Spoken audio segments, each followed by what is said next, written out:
Mesmo em pé, pega esse exemplar da Bíblia que você trouxe, que você carrega com você. Nós vamos ler a Bíblia. Se você não trouxe a Bíblia em papel, ligue no seu dispositivo de preferência. Obrigado, Ministério de Louvor. Se você não trouxe, acompanhe conosco.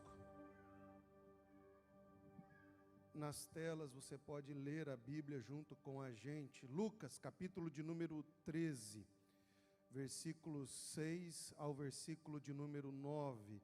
Assim está escrito na palavra do Senhor. Lucas, capítulo de número 13, versículo 6 ao versículo 9.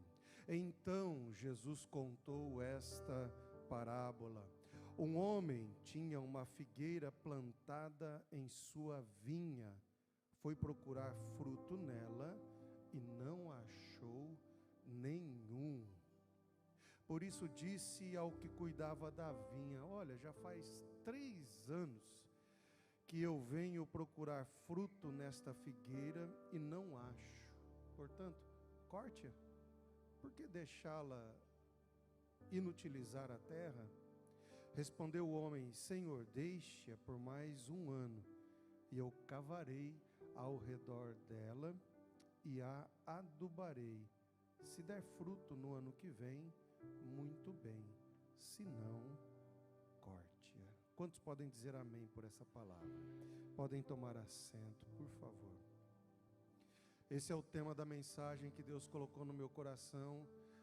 Quando eu acordei pela manhã, essa frase veio ao meu coração: você foi chamado para frutificar, você foi chamado para dar frutos, você foi chamado para que a sua vida não sirva somente a você. Veja, uma árvore não se alimenta do fruto que ela mesma produz, a árvore fornece fruto para que outros se alimentem. Então, a bem da verdade, nós não fomos chamados apenas para nos beneficiar, nós não fomos chamados apenas para sermos abençoados, nós fomos chamados para sermos uma bênção.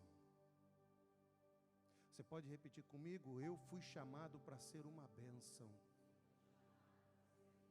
Quando Deus chama Abraão, Deus diz para Abraão: Abraão, eu vou abençoar você, eu vou engrandecer o seu nome, eu vou fazer você uma pessoa conhecida, eu vou fazer você uma pessoa honrada, eu vou multiplicar a sua descendência de uma forma que você não poderá contar. Gente, fica aqui comigo, porque talvez numa dessas palavras, ela entra no seu coração, muda a história da sua vida. E Deus diz para Abraão: mas tem uma coisa, eu vou abençoar você, mas eu não quero apenas abençoar você, eu quero fazer de você uma bênção. Por isso Deus disse a Abraão: Abraão, seja você uma bênção. Deus chamou você para que você seja uma bênção. Filhão, Deus chamou você para você ser uma bênção na sua casa. Deus chamou você para você ser um canal de bênção para a sua mãe, para o seu pai, para os seus irmãos. Minha irmã, Deus chamou você para que você seja uma bênção na vida do seu marido. Quantas podem dizer amém? Aleluia. Você foi chamada para ser uma bênção. Não é para ficar, sabe aquela coisa que fica o tempo todo assim, que você olha e diz: oh Jesus amado, é hoje. Você foi chamada para ser uma bênção. Você foi chamada para liberar palavras de favor sobre o seu marido. Você foi chamada para encorajar o seu marido. Você foi chamado para ser uma bênção para os seus filhos. Marido, não vou deixar passar barato também não. Você foi chamado para ser uma bênção na vida dessa mulher que Deus colocou ao seu lado. Você foi chamado para ser provedor, você foi chamado para ser protetor, você foi chamado para ser o homem da casa, aleluia. Você não foi chamado para ser grosso, você foi chamado para proteger a sua família. Assuma o seu papel e seja uma bênção para a sua casa. Você foi chamado para frutificar. Portanto, você foi chamado para ser uma bênção. Gente, olha aqui para mim. Qual é a proposta do Evangelho de Jesus? A proposta do Evangelho de Jesus, em primeiro lugar, é restaurar a comunhão do homem com Deus. Quantos podem dizer amém por isso? Essa é a proposta do Evangelho. Nós estávamos desconectados de Deus. A Bíblia diz que nós éramos inimigos de Deus. Porém, o Senhor enviou o seu Filho Jesus para reconstruir a paz que havia sido quebrada, a paz que havia sido rompida. Por isso a palavra de Deus diz: justificados pela fé em Cristo Jesus, agora nós temos paz com Deus. Aleluia. Então este é um ponto central, a restauração da comunhão do homem com Deus, ou seja, redimir o ser humano. Mas o propósito, a proposta central do Evangelho de Jesus também, e guarda isso no seu santo coração, também é restaurar o propósito inicial, o projeto inicial para o qual eu e você fomos gerados. E quando a gente lê em Gênesis, quando o Senhor forma Adão e Eva, Ele já diz uma palavra-chave na vida deste casal: sejam frutíferos,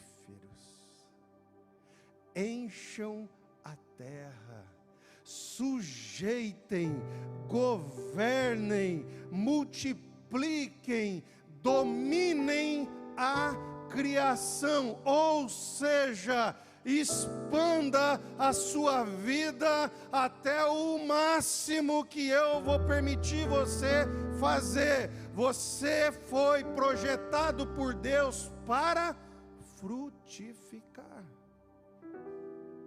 Quantos estão entendendo? Algumas pessoas têm uma visão um pouco pequena do Evangelho, porque elas só conseguem observar o Evangelho sobre uma única perspectiva. Deixa eu conversar um pouco com você sobre isso daqui.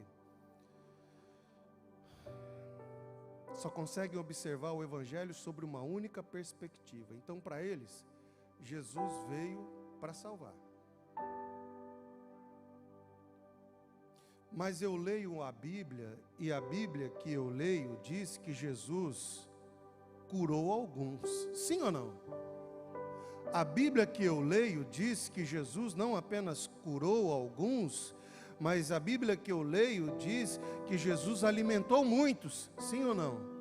Então ele curou, ele alimentou. A Bíblia que eu leio diz que Jesus consolou aqueles que precisavam serem consolados. Então ele não curou, ele não alimentou, mas ele consolou. A Bíblia que eu leio mostra Jesus dando um sentido para a vida das pessoas. Então ele não curou, ele não alimentou, ele não consolou, mas ele deu um propósito para a vida dessas pessoas. Então eu preciso entender que o Evangelho é muito mais amplo do que a gente está acostumado a perceber. Presta atenção aqui, não há uma área da sua vida que o Evangelho não tenha uma ação redentora e significadora, construtora de sentido.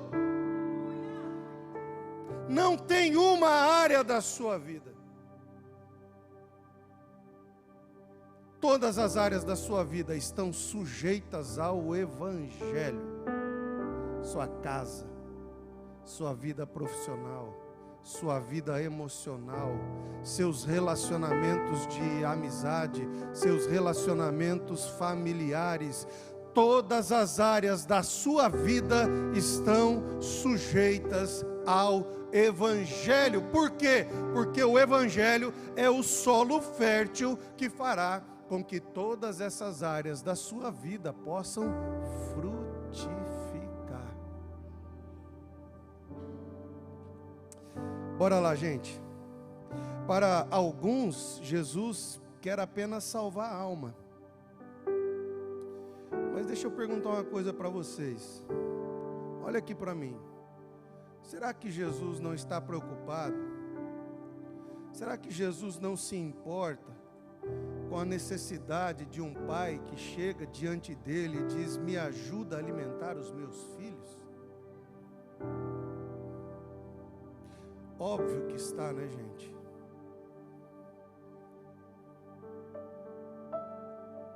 É óbvio que está. Jesus quer salvar você, mas Ele também quer te ensinar, por exemplo, a lidar corretamente com o dinheiro, para que você prospere e você seja um abençoador. Quando a gente toca no dinheiro, parece que as pessoas ficam: meu Deus, não fala com esse negócio aqui não, que sabia que o pastor ia entrar no dinheiro. Pastor é tudo igual, chega de lado, mas daqui a pouco ele entra no dinheiro. Não tem nada a ver, irmão. Vou falar uma coisa para você. A gente precisa aprender a falar sobre finanças. A gente precisa aprender a falar sobre dinheiro, porque aquilo que a gente desconhece, a gente não aprende a lidar. E tem muita gente que não prospera na vida porque não sabe lidar com o dinheiro. A gente precisa aprender a lidar com esse negócio, para que ele não se torne senhor sobre a nossa vida. Veja, nessa noite eu quero chamar a sua atenção para essa verdade que eu estou repetindo há tantos momentos. Você foi chamado para frutificar. Repita comigo: eu fui chamado para frutificar. Agora olha para esse irmão que está do seu lado e fala com vontade. Não fala para ele repetir não. Fala a você e diz para ele: eu fui chamado para frutificar. Veja, voltando para o nosso texto, Lucas, capítulo de número 13. Eu estou nele, não esqueci dele não. Existe uma expectativa a teu respeito. Não frustre essa expectativa. Existe algo que se espera sobre você. Você foi plantado nessa terra e Deus espera que você cumpra o propósito para o qual você foi trazido para este lugar. Então existe sim uma certa expectativa a teu respeito. Meu filho vai dar certo, o meu filho vai abençoar, ele será uma bênção, ele vai passar por uns perrengues na vida, mas ele vai me conhecer, ele vai se posicionar, vai dar certo. Ei, não frustre essa expectativa. Quando você nasceu, havia muita expectativa acerca de você. Quando as minhas filhas nasceram, eu olhei para elas, sabe quando parece que você desenha o futuro? Esse dia eu estava falando com a Thalita, eu disse: Thalita, o dia que eu te vi, você estava na incubadora, que elas precisaram ficar na incubadora. O dia que eu te vi, minha filha, eu olhei para você e disse: é o meu xerox, é minha cópia. Nunca vi, parecia eu pequeno, parecia que eu estava me vendo. Eu achei que era eu que estava ali, de tão parecido que era. E igual assim, não tem como não ser, né? Até no temperamento a gente é igual. Se ficar eu e a Thalita dentro de casa, a gente economiza a palavra para a vida inteira.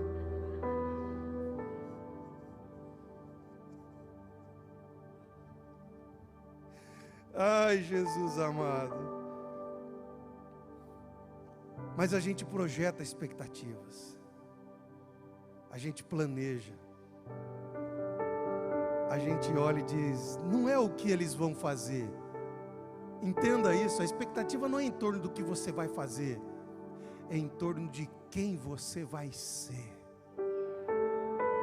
Você vai escolher o que você quer fazer da vida. Eu falei para minhas filhas, vocês vão querer ser o que vocês quiserem, desde que vocês sejam médicas. Pode ser pneumologista, pode ser. A área vocês escolhem. É brincadeira, tá? Mas é verdade. Elas vão poder escolher fazer aquilo que elas desejarem fazer. A nossa expectativa não é em torno do que elas farão, a nossa expectativa é em torno da pessoa que elas irão se tornar, servas de Deus, tementes a Deus, obedientes ao Senhor, que servirão a igreja. Veja, a expectativa que eu estou falando para você não é em torno do que você vai fazer na vida, mas é em torno da pessoa que você está se tornando ao longo da vida. Existe uma expectativa de que a sua vida frutifique em Deus. Quantos podem dizer glória a Deus? Agora veja, o dono da vinha procura frutos na figueira e não encontra. Leia o texto junto comigo, versículo de número 6. Um homem tinha uma figueira plantada em sua vinha. Quero dar o destaque para essa frase. Foi procurar fruto nela. Você lê um pouquinho mais, diz: já faz 3 anos que eu procuro fruto e não encontro. Há 2 pontos interessantes aqui.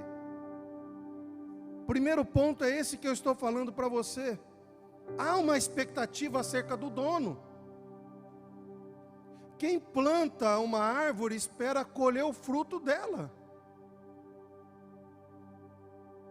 Eu lembro quando eu morava numa casa, eu plantei um pé de abacate, plantei para ver se ia nascer, mas a minha expectativa era que aquilo desse fruto.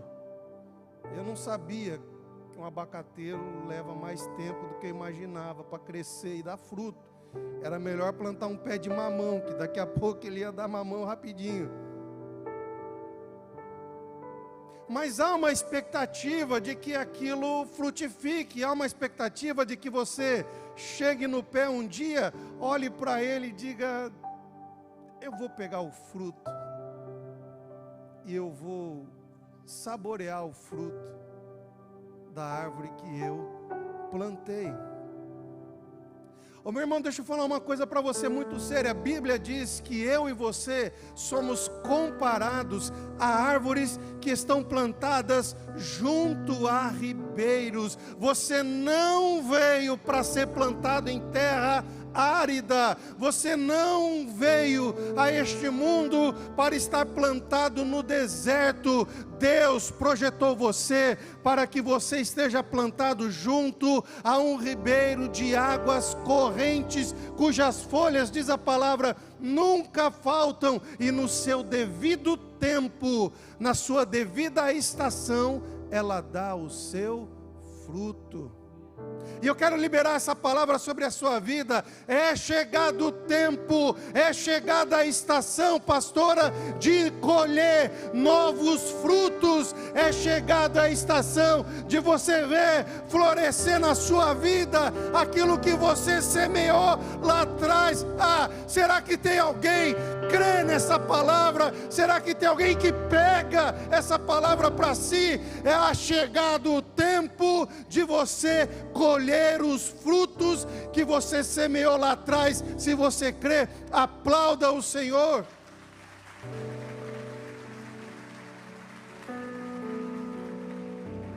Esse é o primeiro ponto. Mas há um outro ponto.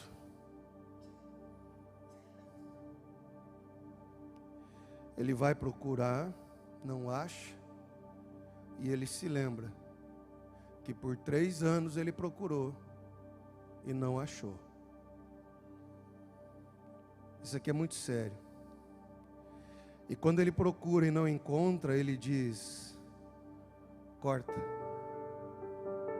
e lança fora. Por que essa árvore vai ocupar a terra inutilmente? houve uma espera, 3 anos. Presta atenção no que eu vou dizer para você. A ausência de frutos é justificada na imaturidade. Quando a árvore não é madura, ninguém procura frutos nela, porque ainda não é chegada a estação dos frutos.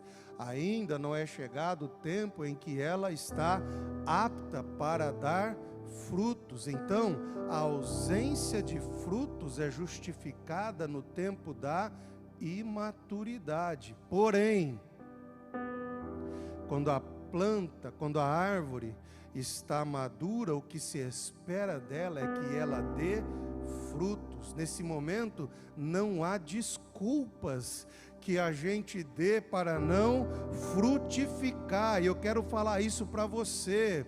Abandone as suas desculpas. Posso entrar nessa área? Quem dá um glória a Deus? Abandone as desculpas para não frutificar. Quais são as principais desculpas que a gente dá na vida? Eu não sei fazer. Não sabe? Aprenda. Deus te deu capacidade, raciocínio, inteligência. Você tem neurônio, você tem massa cefálica. Você sabe fazer. Não sabe? Aprenda. Mas para de dar desculpas.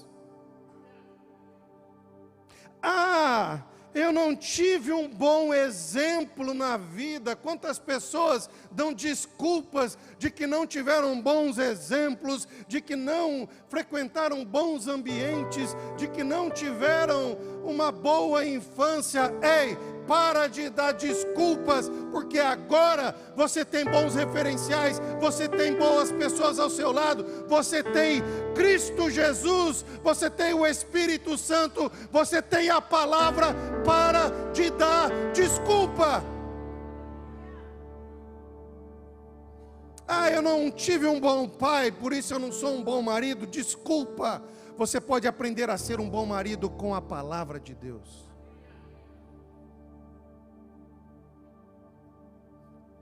A ausência de frutos, ela é justificada na imaturidade, no tempo da madurez. Existe isso? Existe, né? Nesse tempo ela não é aceita. Uma última desculpa que as pessoas dão. Essa talvez seja a desculpa maior dos nossos tempos.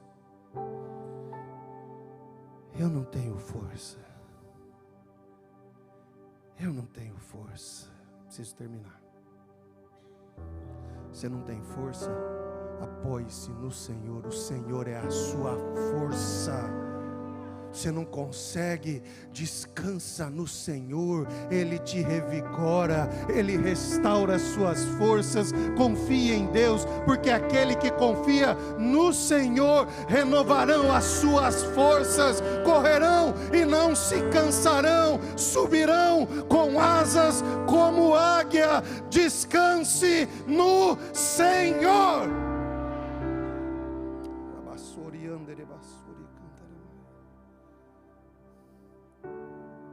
Chega de dar desculpas. Chega de dar desculpas para não frutificar, porque o noivo, o Senhor da vinha, visita a vinha. E talvez ele veio um ano, talvez ele veio uma estação, talvez ele veio 2 estações, talvez ele está vindo a 3ª estação. E ele está à procura de frutos. Comece hoje a dar frutos. Aleluia. A segunda verdade que eu quero conversar com você nesse texto. Existe uma expectativa a teu respeito. Portanto, aproveite o cuidado com você.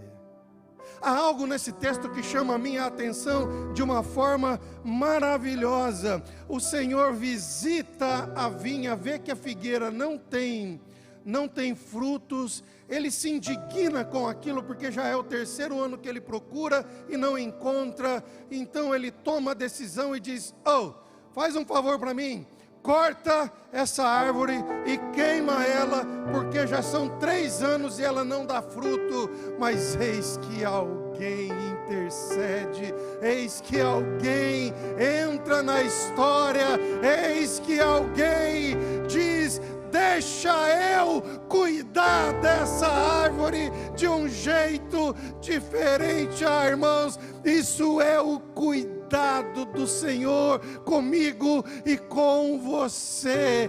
Aproveite esse tempo de cuidado. Existe alguém interessado em cuidar da figueira.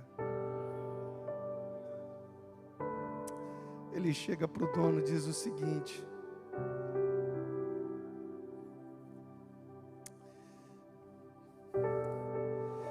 deixa eu limpar, deixa eu arar a terra, cavar, deixa eu adubar essa figueira, tratar ela de um jeito diferente. Deixe eu cuidar dela. E se depois de todo esse cuidado que eu tiver com ela, ela ainda assim não der frutos, que seja, que o Senhor faça aquilo que o Senhor quer fazer. Mas veja, limpar, preparar o solo, fortalecer as raízes. Eu vou repetir para você pegar. Quem cuida da figueira quer limpar. Quem cuida da figueira quer preparar o solo. Quem cuida da figueira quer fortalecer as suas raízes. Ei, deixa Deus tirar de você tudo aquilo que impede a sua vida de frutificar. Você está reclamando porque Deus está tirando algumas coisas da sua vida. Deus está limpando as suas raízes. Você sabia que a árvore fica doente? Sabia disso? Quem sabia aí? Levanta a mão. A árvore adoece. A árvore pega praga. A árvore precisa ser cuidada. E às vezes o problema está lá embaixo, quando ninguém está vendo. Então deixa Deus limpar as suas raízes. Deixa Ele cuidar de você. Para de reclamar, porque Ele está cortando alguns galhos seus. Eu preciso falar isso para você. Porque Ele está cortando alguns galhos seus, que talvez no passado até deram frutos, mas hoje estão servindo apenas para roubar a seiva, para roubar aquilo que é mais precioso, e assim impede que outros ramos deem frutos. Deixe Deus cortar, deixe Deus tirar. Quando Deus corta, ela cresce, ela se fortalece e ela começa a dar frutos. E eu quero liberar essa palavra sobre a sua vida. Deus está tirando coisas da sua vida, por isso pare de chorar aquilo que Deus está tirando da sua vida, porque talvez são essas coisas que estão impedindo você de frutificar. Então Ele tira, mas Ele não somente tira, Ele precisa colocar. Ele tira aquilo que atrapalha, mas Ele precisa colocar adubo. Sabe o que isso me fala? Que quem quer cuidar da gente não apenas aponta aquilo que precisa sair da nossa vida. Porque é muito fácil, né, pastora Marilda, falar assim: você está errado. É muito fácil falar assim: você precisa aprender a fazer. É muito fácil apontar os outros e apontar os erros. Mas não é isso que o texto diz. O texto diz que Ele tira o que precisa ser tirado, mas Ele coloca o adubo. O que isso significa? Que aquele que cuida da gente trará para nós valores que vêm do céu, para que a gente possa frutificar na nossa vida espiritual. Você precisa receber a palavra de Deus. Você precisa receber aquilo que vem da parte de Deus. Você precisa deixar com que as suas raízes encontrem aquilo que vai ser precioso para você. Porque as raízes não são apenas responsáveis por pegar o alimento, as raízes são responsáveis para dar estabilidade. Deixa eu falar uma coisa para você: tem gente que perdeu a sua estabilidade, não frutifica mais, porque descuidou das suas raízes. E eu conversava com uma pessoa, ainda essa semana eu dizia para ela sobre isso: nós não podemos perder as nossas raízes. Eu sei da onde eu saí, eu sei do bairro que eu saí, eu sei quem me ganhou para Jesus, eu sei quem começou a orar por mim há mais de 24 anos atrás. Eu não esqueci das minhas origens, eu não esqueci das minhas raízes, porque são elas que dão estabilidade para a minha vida espiritual. As minhas maiores experiências não foram em cima de um altar. As minhas maiores experiências com Deus foram no meu quarto de oração. Foi quando ninguém me conhecia que Deus me visitava. Ele me trazia alegria, Ele me trazia esperança, Ele consolava meu coração. Eu já fui consolado por Deus quando não tinha ninguém para me consolar. Não esqueça a sua raiz. Gente, eu estou terminando, gostaria de chamar o ministério de louvor aqui. Presta atenção numa coisa: você foi chamado para frutificar, por isso dê uma atenção maior às suas raízes. Essa semana eu conversava com um amigo e a gente falava sobre a vida de oração. Hoje em dia, se a gente fizer uma vigília e essa vigília não for recheada de música, não é vigília. É ou não é? Quem é das antigas aí? Levanta a mão. Como é que eram as nossas vigílias, seu Pedro, dona Neuza? Hã? Quem mais é das antigas aí? Levanta a mão, deixa eu ver. Pastora Marildo, Raquel, irmão Miguel. Como é que eram as nossas vigílias de oração? Era de oração, joelho dobrado, a gente chorava, a gente clamava, a lágrima molhava o chão e a gente dizia: tem misericórdia da tua igreja, Jesus, tem misericórdia. Ah, Jesus, abençoa o fulano, abençoa o ciclano, abençoa a tua igreja. Eu ouvia um pastor, e eu creio nesse homem, porque eu acompanho ele. Ele disse um dia, ele começou a orar, era 3 horas da madrugada, 3 horas, Deus levanta ele para orar, e ele vai para o seu quarto de oração, e ele sai do seu quarto de oração 8 horas da noite.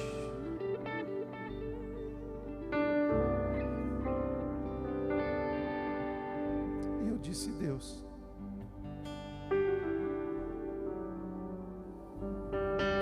eu quero ser um homem assim. Eu quero ser esse homem de oração. Eu não quero que a minha vida seja dedicada a processos administrativos. Eu quero que a minha vida seja consagrada ao Senhor em oração. Cuide das suas raízes, porque você foi chamado para frutificar. E eu queria que você se levantasse nesse momento. Feche os teus olhos por um minutinho. Você foi chamado para frutificar. Veja, meu irmão, isso aqui não é palavra para emocionar você. Eu sou o pastor de vocês. Isso aqui é uma palavra para conscientizar você. Existe uma vida à sua disposição. Existe um projeto de Deus para você. Você foi chamado para frutificar, por isso, não frustre essa expectativa. Você foi chamado para frutificar, por isso, aproveite o cuidado de Deus por você. Ele está retardando o juízo, Ele está cuidando de você, Ele está adubando a sua vida, limpando você, Ele está cuidando das suas raízes. Há uma expectativa nos céus acerca de você, mas você precisa se posicionar. Nós somos a geração que espera que Deus faça tudo por nós. Não, irmãos, eu quero orar por você que ouviu essa mensagem nessa noite e você está dizendo: Deus, eu quero me posicionar, porque eu quero sair daqui e eu quero me tornar uma pessoa frutífera. Eu quero ser uma bênção por onde eu passar. Eu quero ser um homem que vai ter palavras de bênção. Eu quero ser uma mulher que vai ter palavras de bom ânimo. Eu quero ser um jovem que vai ser usado nessa cidade. Eu quero ser uma bênção. Eu quero frutificar no reino. Se você deseja, saia do seu lugar enquanto nós adoramos a Deus.